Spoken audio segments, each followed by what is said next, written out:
WVON 1690. This is the talk of Chicago. Time for some action with straight words every Tuesday night from 9 until midnight. Brother Naba'a is going to be on at 11 o'clock. He informed us he's coming on. You got a special roundtable to talk about all the news happenings, of course, with Vice President Kamala Harris announcing her vice presidential candidate. He's going to talk about that and some of the other news of the day. So make sure you tune in 11 o'clock tonight right here on WVON 1690, the talk of Chicago. Brother James D. Muhammad is on. I'm Brother BJ. And before we get to Sister Carmen Muhammad to talk about Modest Fashion Week, which is happening in a couple of weeks in Chicago, beautiful fashions. Brothers and sisters, you want to see some of the most beautiful women in the world. Sister Carmen's going to tell you about that in just a minute. But we wanted to get a couple of calls, and they were hanging on for the last hour. And I think we got Brother Coleman. Brother Coleman, be real quick, because I know you're long-winded sometimes. So get your comment in there, brother. And we'll let you on the air right here on Straight Words. Go ahead, Brother Coleman. Talk to us. Yeah. I just want to just call in and just quickly say that I was just thinking about James Baldwin and his evolution in his times, and I think he was a more of a monolithic supporter of our people, whereas to fast forward, our people, we wouldn't recognize James Baldwin because our people, they're not monolithic. Right. You see. That's right. And that's a very big problem for our people. Right. We're not all the same, brother. You're right about that, Brother Coleman. I appreciate you calling in, brother. Appreciate you calling in. Let's go to our next call before we get to Sister Carmen. We want to hear from her. Who we got on the line? Is this, I think your name was Chris? Lawrence, Brother Lawrence. Call. Thank you for calling in. Talk to us on WVON, Brother Lawrence. Hey, what's going on? Yes, sir. How you doing, sir? Yeah, I seen that with Trump on. They like they scared of Trump or something. Now the first girl, she did good, but the other one like they scared of him, man. He talk crazy. Yeah. Yeah. They were kind of nervous. Yes, sir. Here's the thing I can't understand, man. All these black people, man, talking about 10% people talking they want Trump. Man, I don't understand this, man. What they on, man? They act like they ain't got good sense, man. Here's a man tell you that he gonna kill you, man. You talking about you want him? Mm-hmm. Yes, sir. You're right about that, brother.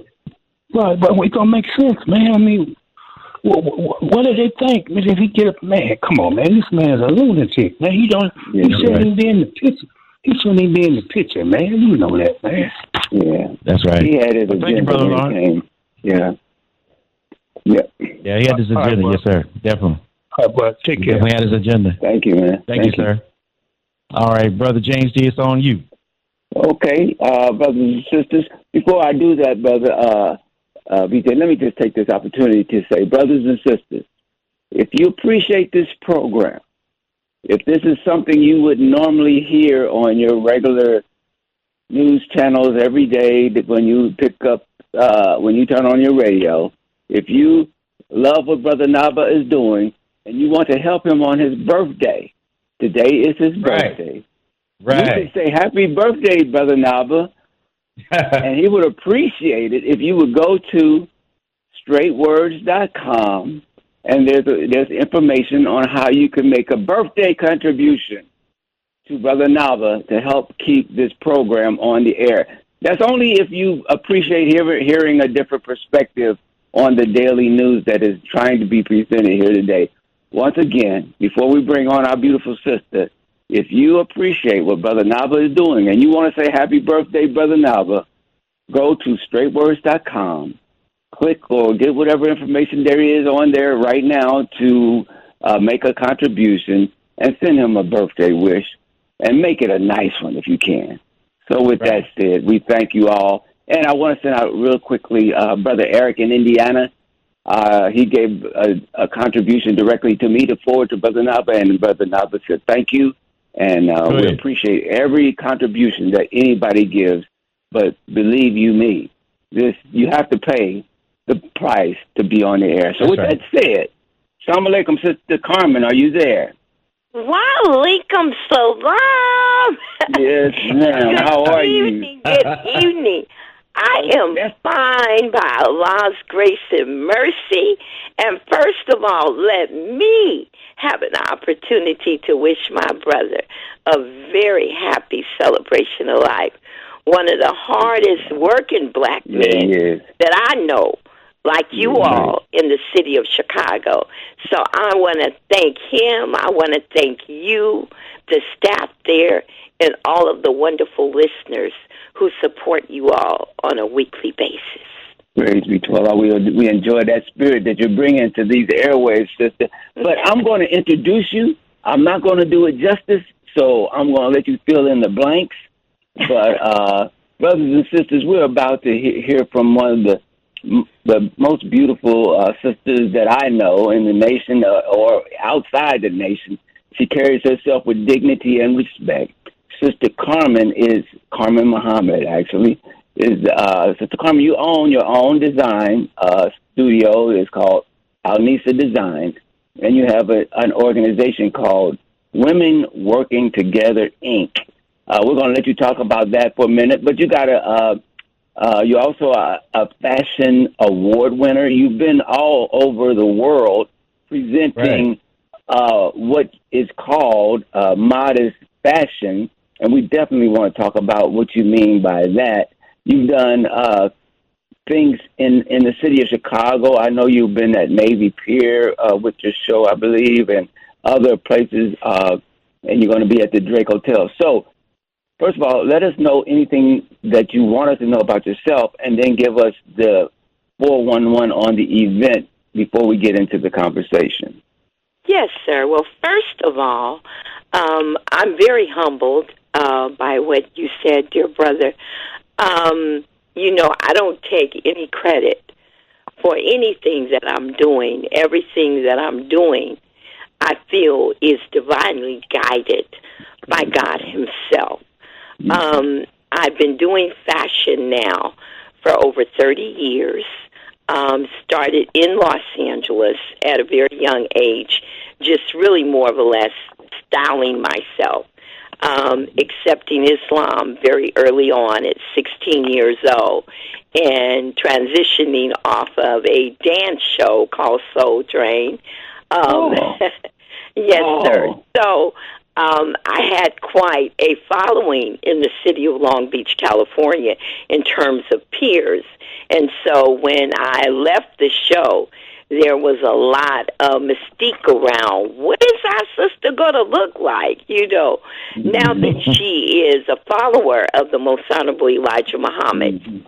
So, I had always been someone who loved dress, loved, looking at the Harlem Renaissance, looking at the women. My mother, my grandmother, they were all very fashionable women.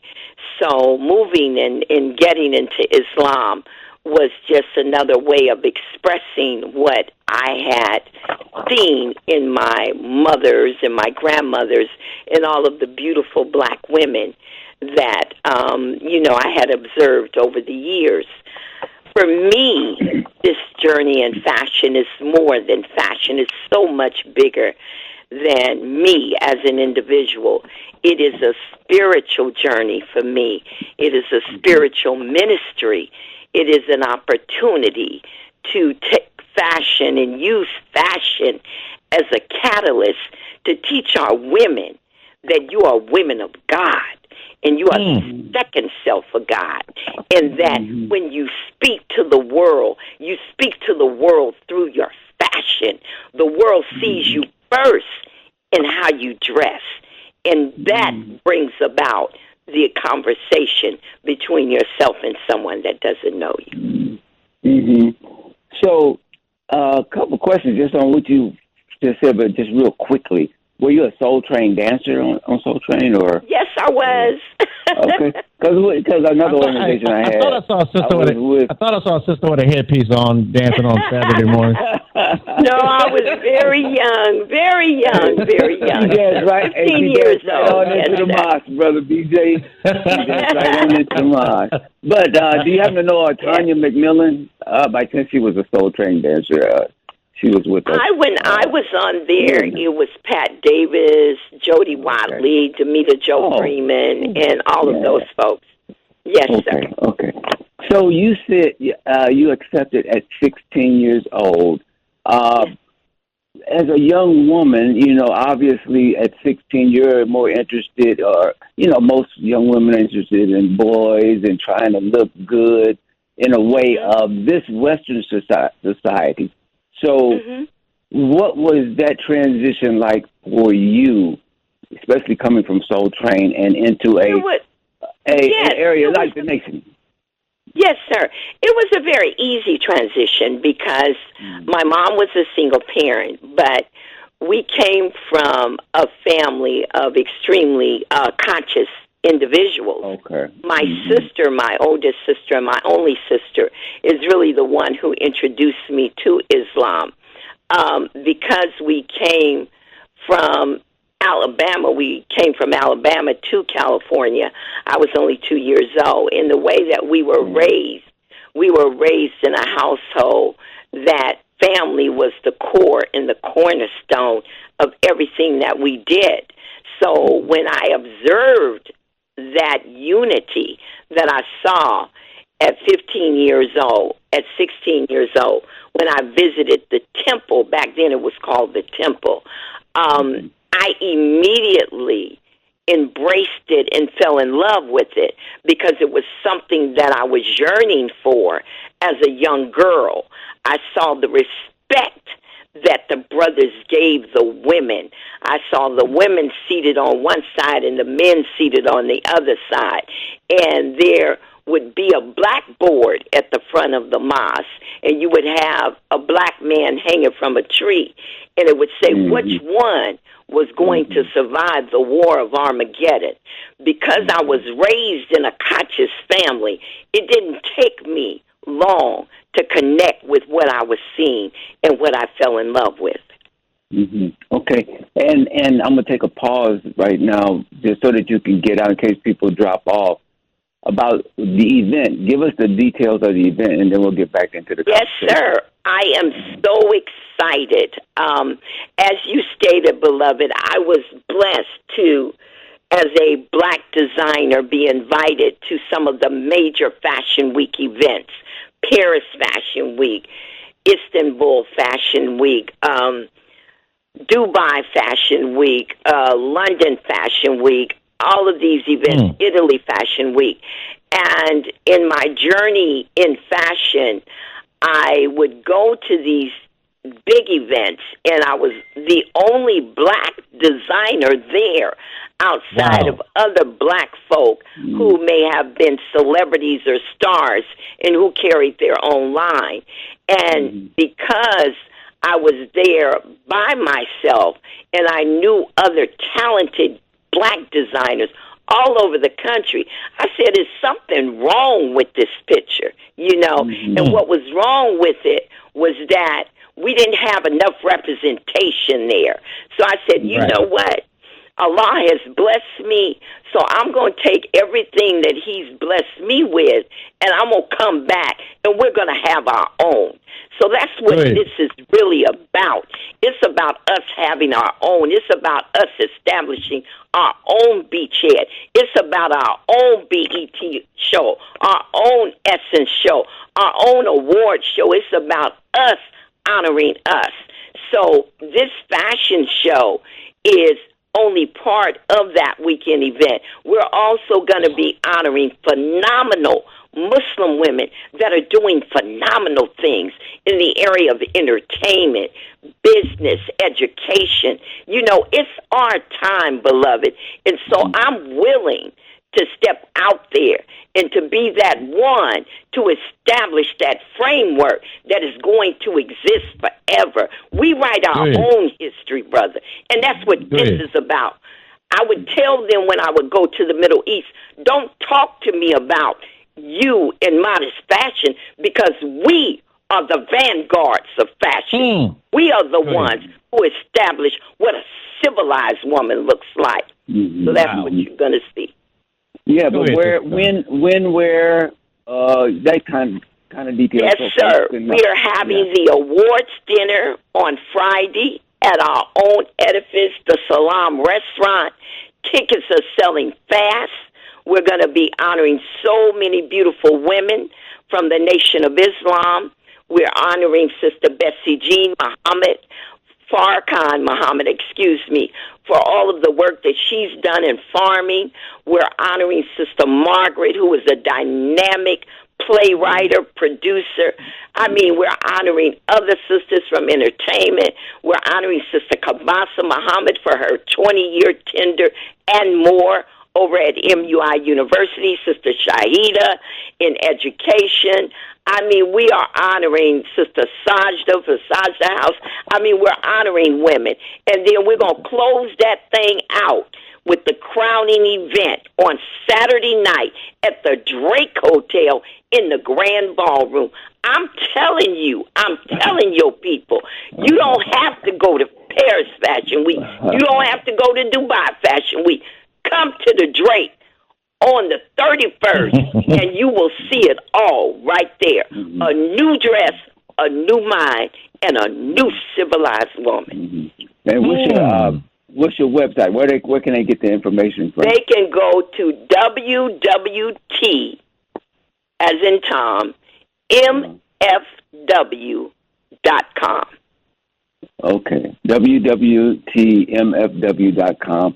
30th at the Salaam, 31st at the Drake Hotel. Okay, thank you, sis. Now, back to the question. You mentioned you know, when you was in Paris, and I think you were in Italy at one point. You've been invited all over the place. Question. And you mentioned that there are just so many other talented black designers that you didn't see them there.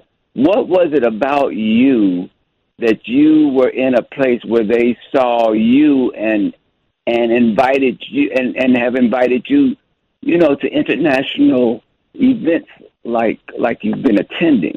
You know, sir. Since no other black folks were there. Yes, sir. That invitation came about through a very powerful woman in the Middle East who had heard about a show that I did in 2016 in Atlanta during our Holy Day of Atonement. Someone told her about me. She went online and she looked at some of the clothes, and she said, she contacted me and she said, you know what, sister, we are about to establish and do a milestone historical event. There's never been a fashion week that has paired modest fashion with mainstream fashion.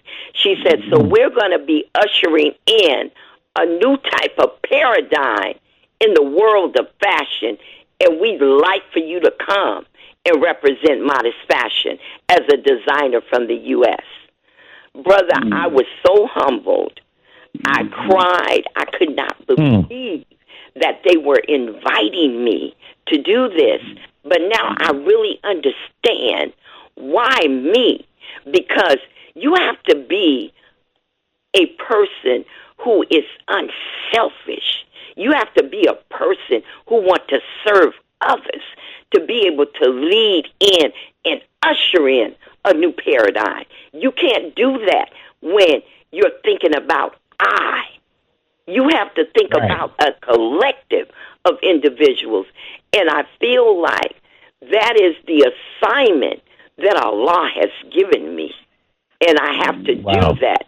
And that is why I believe that He has blessed me to touch people in the manner in which I touch people. Because everything that comes from me when I'm thinking about my sisters and women working together, which I also would like to mention, that's where you're going to see women, business women from all over, women women that are building institutions. We're coming together, brother, and we're coming together to be greater helpmeets to our men and to our community.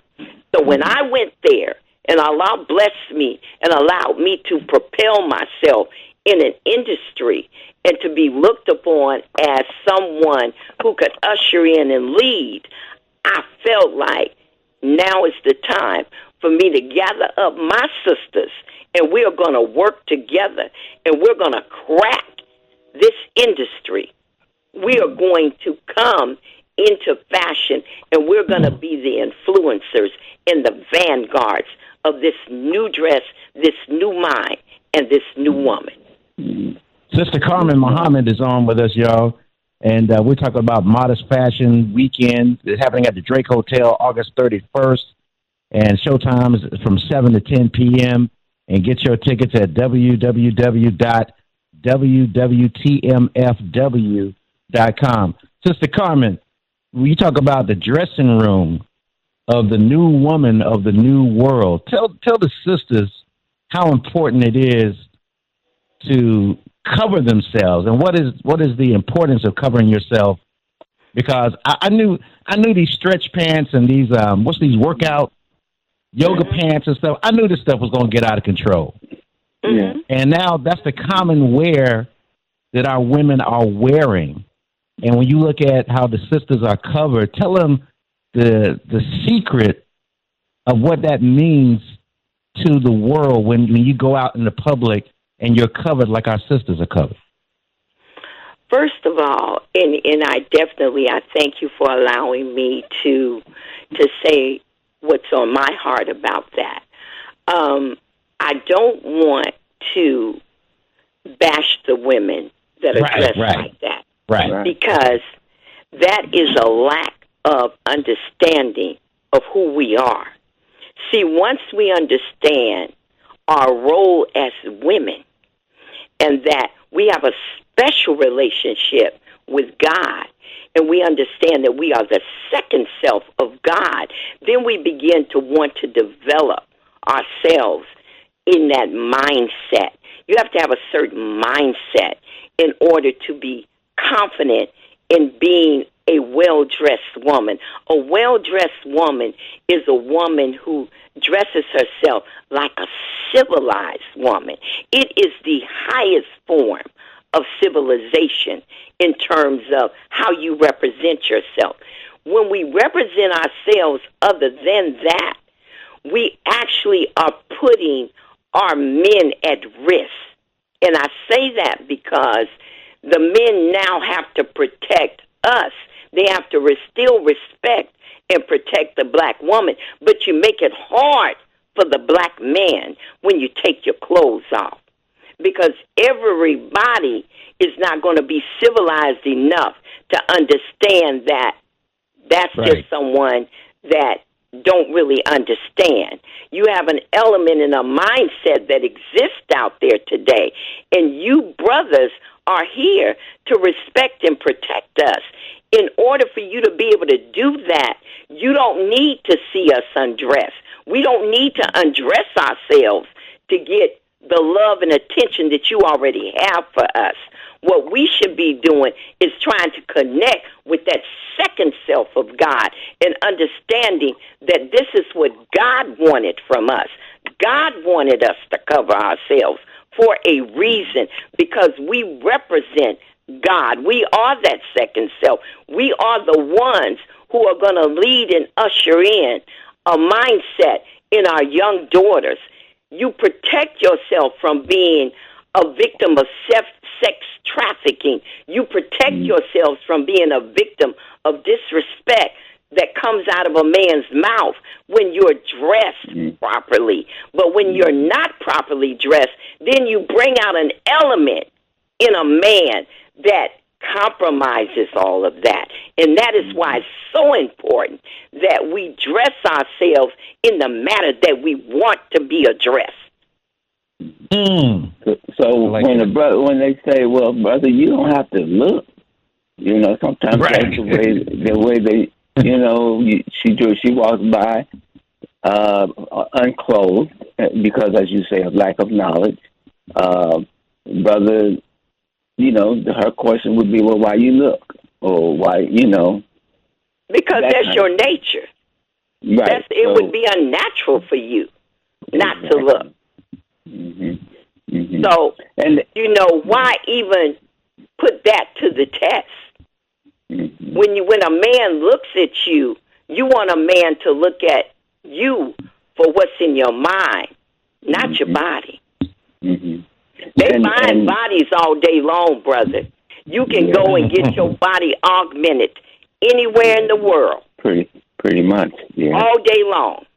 Yeah. So you're never going to have such the perfect body. There will always be another individual that may have a better body than yours, if that is the premises for how you attract someone to you.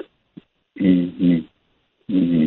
Yeah, Sister Carmen, I think a lot of sisters actually want to dress more modest, but I think the peer pressure is what makes them just go along to get along.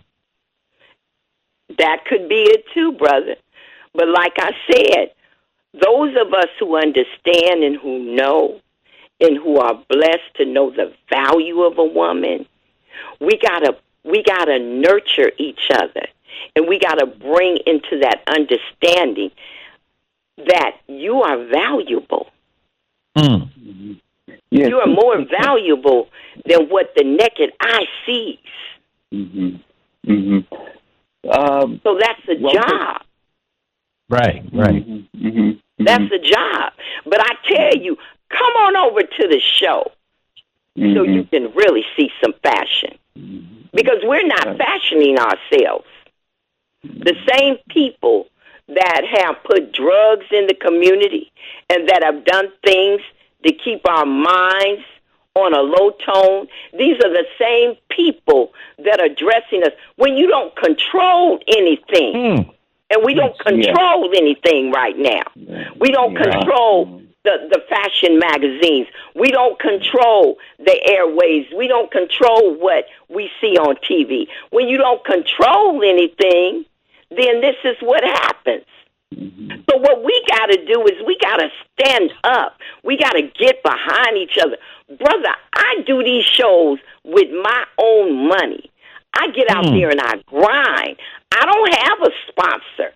I put a whole lot on the line to do this. Right. You understand what I'm saying? Because I'm committed to it. And it's not easy. We're not talking. I don't do shows at the community center, and I'm not knocking that. But what I'm saying is that I bring people to where they should be. This is where we should be. This is ours. We own all of this earth, all 196,940,000 square miles of it. Yeah, that's right. Yeah. So why should I bring our women to the best to see the best? I was going to say, if you have a question for Sister Carmen, 773-591-1690 is the number to call. 773-591-1690 is the number to call. Sister Carmen, I had a quick question as well. Again, if you look across the diaspora of the black diaspora, you see a commonality. You see a connection in terms of, when I look at our fashions and designs, color, they're colorful, coming out of our society, coming out of our natural selves. We're covered mostly, and they're very decorative. It's only after the Western influence that you see the shortening, the exposed skin, that kind of thing that comes into play. Can you just talk about the diaspora, the connectivity across the diaspora, and maybe if you have any thoughts on how we have come to where we wear booty shorts and stuff like that? And the men too, and talk about the men, because men, I can only say that I believe that it was all a part of a plan to keep us at a certain mental level in terms of our own productivity. You know, you can't have your mind in those places and still be productive because you have no discipline and no self-control over what you're seeing. And it brings about something else up out of your character. So it doesn't take a rocket scientist to understand that all of this is a part of probably a bigger plan, right? But I work with, and I linked up with a brother who is one of the most powerful brothers in Africa. He has as well been doing shows since the early 80s, and his name is Lexi Mojo Eyes. And he is considered to be kind of like the guru of fashion and entertainment in Africa, and he does a big annual show called Africa Celebrates, where he brings leaders in from all of the continents of Africa, and they exclusively have 3 days of fashion along with all kinds of other things that are incorporated into their program. But he and I connected, about 2 years ago, and we began to really bond because we saw a lot of the similarities in the fashion. But now there's a lot going on in Africa that is too affecting them and how they're dressing and what they're doing. And it is kind of a moving away from what has been historically the culture that exists there and the beauty that exists there. And now they are dealing with some of the same things that we're dealing with here. So he and I are working together, and one day in the future, you know, he has invited me to come and he wants to give me my own night at this show to show them, those women that have moved away from culture, heritage, the things that were so beautiful about Africa. He wants them to see what modest fashion is really about, to be able to usher back in that pride that at one time was associated to all of the beautiful culture that existed in Africa. Sister Carmen Muhammad is joining us, brothers and sisters. Modest Fashion Weekend is coming up at the Drake Hotel in Chicago, August 31st. You can go to www.wwtmfw.com, or you can Google it. And I just Googled it. You would see Modest Fashion Weekend come up on the Google search, and get your tickets. It's happening August 31st. Showtime is at 7 p.m. You're going to see some of the most beautiful black women on the planet grace the stage. And Al-Nisa Design, your fashion clothing line. Tell us about that too, sister. How's that going? Actually, it's going well. It really it snowballed because the very first show that I went to in Italy, I went there with no expectations other than it was wonderful because his sister from the Middle East had invited me there, and I ended up winning the Louis Vuitton Brand Ambassador Award and the At Film Awards. And from that point on, I spent a lot of time doing international shows and somewhat developing the brand and keeping the brand out there. There are a lot of different things and a lot of different hurdles that we, women of color with melanin in our skin, that we have to deal with, you know, the systematic racism that exists in the business of fashion. We don't have what a lot of these other folks have, and I discovered that in my travels, meaning we don't have the investors. We haven't set ourselves up properly. We haven't been taught the business, the science of business. So all of these things we're learning on the cuff as we go. But by the grace of God, we've been able to maintain the brand. We will have an online store launch soon. And all of my clothes in the near future will be being produced in Dubai because I like focusing and concentrating on luxury fashion. I want our women to know what it feels like to wear luxury fashion, meaning the best of fabrics, the best of designs, and the beauty of the highest level of beauty of modest fashion. So for me, things are beginning to pick up. But it's, things like what I'm doing right now, taking from that and trying to put together a framework that's going to continue to propel us in this business by doing it as a collective group of designers.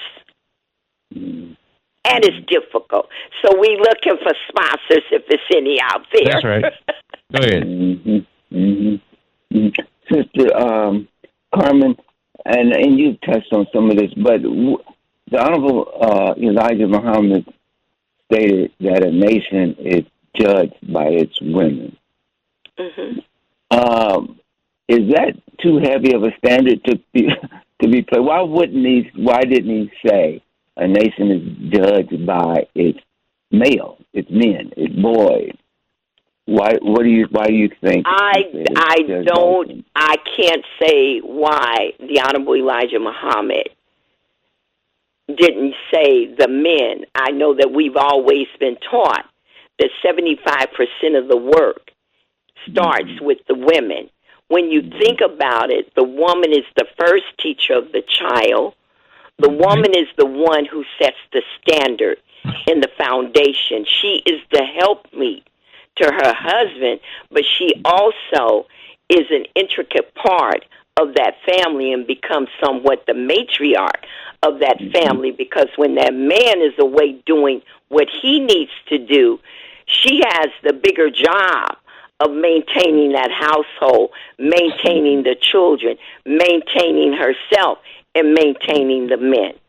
So, that's why it's so important that we are comfortable in these roles and we are taught properly how to do all of these roles, which is what we learned in our MGT class. That is the value of our class. We are being re-educated. I don't care whether you have a master's degree or whether you have a doctorate degree. If you don't have a degree as an MGT and a GCC and you're not being taught in your class how to be the real woman of God, that degree will take you nowhere. Thank you. You're teaching. Yeah. Sister Carmen, I love when you talked about luxury, right? Because in the teachings, we talk about luxury, money, good homes, friendships, and all walks of life. And when you put on luxurious fabric, or you're in a luxurious place like the event is going to be at the Drake Hotel, it changes your mindset, because when you're in a dignified place among dignified people, it raises your consciousness, and you begin to carry yourself in a different kind of way. And so just imagine all of our sisters, looking like you dress them with the Al-Nisa Designs, and that's going to improve the male-female relationship, because that's the number one thing that we got to work on. Like you said, the teaching say 75% of the work is with the female, and when she gets herself together, then the men will follow. Absolutely. Is that a true statement? Absolutely. Yes, sir. Yeah. 101%. I agree. I agree. And then being comfortable in that role that she has been given by God. Being comfortable. And you're supposed to be. Yeah, you're supposed to be in that role, because if we have the proper knowledge of self, I'm supposed to look like this every day. Come on now. Create wherever I go. appetite. Right. Wherever I'm going to share a story with you. I'm sorry, if you don't mind. Good. No, please, please. Piggyback. I want to share a backstory with you. When I lived in Los Angeles, I was always working in the community, always doing things. And I got invited by former basketball player Cliff Livingston and Spud Webb and all those guys. They were doing a benefit, a black tie benefit in San Diego for the owner of the it's his wife. I think it was his wife of the San Diego Chargers and the other football team and the baseball team. And I was invited to host that black tie event and put together the entertainment side of it, and I decided I was going to make it a fashion show. And in them bringing me from Long Beach to San Diego, they said, well, Sister Carmen, what are going to be your needs or what's in your rider? And I said, look, just let me go through the community and get some of the young people that I know who are striving to bring themselves out of the condition that they are involved in if they're living in the at-risk, what they call communities in the hood and around a lot of, gangs and things like that. So I took about 15 of these young people with me. These are young people that had never been out of Long Beach. They didn't know nothing but their immediate environment. These were young people that were growing up in single-parent families. Some were good athletes, others were good in school. But, the mother just couldn't afford to take them on an annual yearly vacation. This is something we should do with it should just be a norm for us, right? Right. So I took them, and they immediately, when we got there, the basketball players took them out on the yacht with them on the boat ride. Then everywhere they went that weekend when they was with me, they were in a limo. We got back to Long Beach, and those little young brothers and sisters cried. Wow. And I took my son, of course. They told me, they said, man, we never have experienced anything like that. And to this day, out of that whole group, they're either doctors, lawyers, or they have their own businesses, successful because that developed an appetite in them for more. Yes. You have to get exposed to things in a certain way, in a certain manner, for you to develop an appetite for it. When I came to the Nation of Islam temple, I was exposed to unity and love and family and respect and brotherhood and sisterhood. That developed an appetite in me to want to know more about that man, the Honorable Elijah Muhammad, dear holy apostle, who had set up these temples and had ministers there to teach us. I wanted to know more because going there created an appetite and an urge for that. Good. Beautiful story. What's one of the best pieces of advice that you've gotten from somebody in the industry, especially in your early, in the early developments of your company, from somebody like overseas or even in the States? What's something you've been told that has helped you and showed you to take you to the next level or to develop yourself or your company? Yes, sir. The best advice that I ever received, and I'm going to not say where it came from, but I was told that one day my brand would be so successful and it would impact so many people in a positive way that I would be offered a lot of money to deviate. And that if I deviated, it would be the fall of everything that I had accomplished. Wow.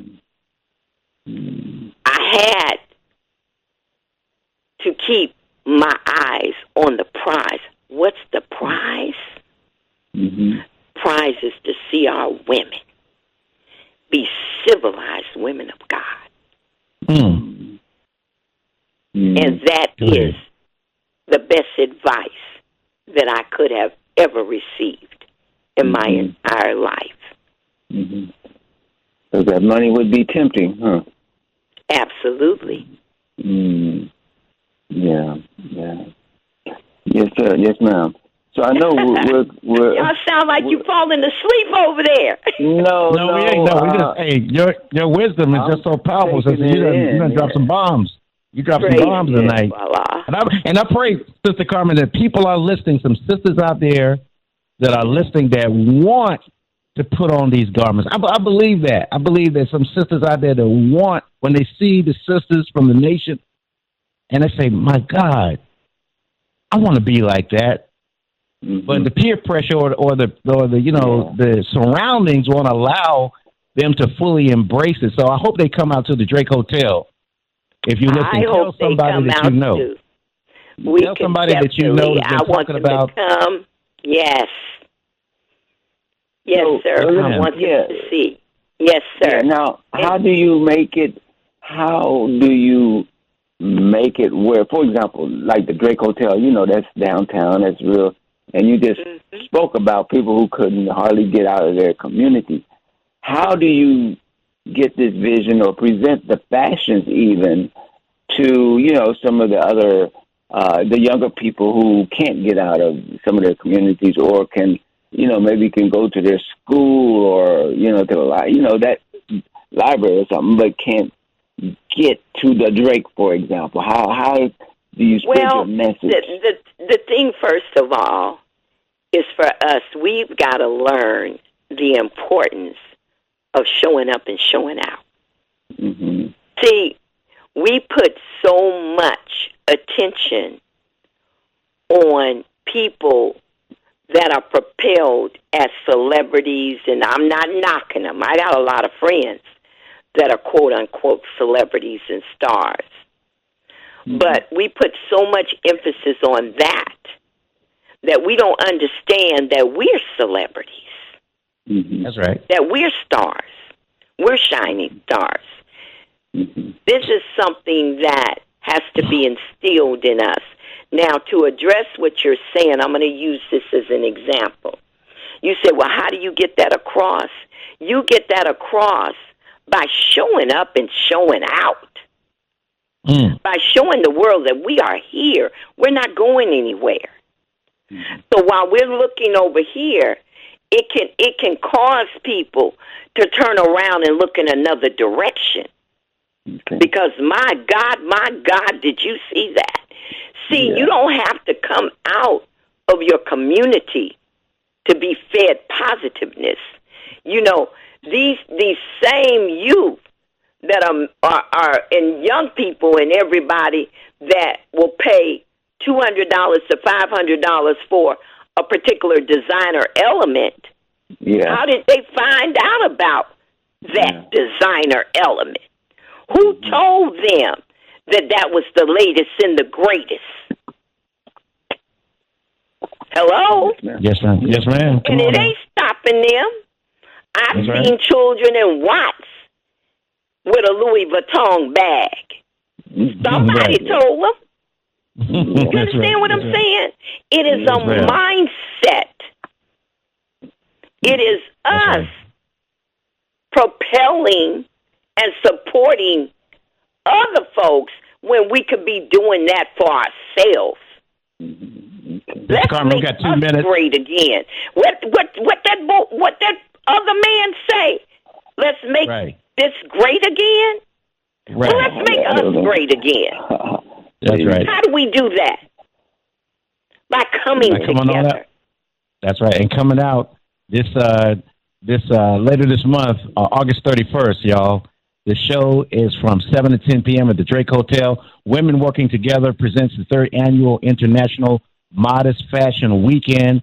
And you got to get your tickets, brothers and sisters, at www.tmfw.com. That's www.tmfw.com. If you need to Google it, do a Google search on Modest Fashion Weekend, and you'll see all that information as well. Sister Carmen, we thank you And may Allah I'm continue so to bless humbled. you. And I get so full of the Spirit. I told you all, this is a spiritual journey for me. That's right. You're beautiful. I thank you for allowing me to be full of the Spirit and inspired. Amen. And I pray to God. Like I said, I love all of my sisters. I love them all. Even in the booty shorts. You understand what I'm saying? Because they don't know who they are yet. I love them all. But I'm going to tell you something, and I say this in the humblest of spirit. Al-Nisa Designs will go toe-to-toe in a boxing ring any day with any of the top ones. Any of the top ones. Yes, go ahead, sister. Go ahead. So, Carmen, thank you so much. We're at the top of the hour. WVON 1690. This is the Talk of Chicago. Coming up, Brother Naba'a Richard Muhammad. He's got a special roundtable. He's going to get into some news of the day. I think he's going to talk about what happened with Kamala Harris and her new VP pick. So don't go nowhere, y'all. It's Straight Words. StraightWords.com. Go to the website. It's WVON 1690, the Talk of Chicago.